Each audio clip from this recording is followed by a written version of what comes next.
Luca Venturale dell'Alto Valle Motorsport con la protagonista Kawasaki, mostro di Messina veramente. Poi al secondo posto il nostro Alessandro Zaloni della Scuola da Mega.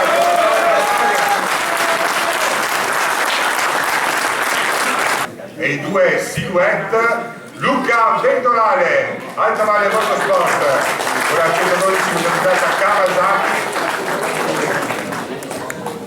Ovviamente chiamiamo anche il vincitore delle due SS ed è Alessandro Zaloni con i colori della Scuola di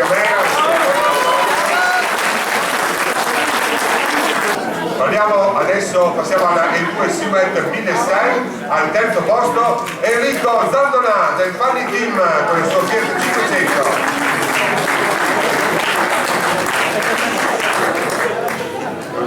Passiamo al secondo posto Stefano Repetto, un altro Fiat 500, sempre in questo genere. Vince dai due Silhouette 1600 ancora Luca Venturale dell'Alta Valle Motorsport con la bellissima 112 Kawasaki. Passiamo alla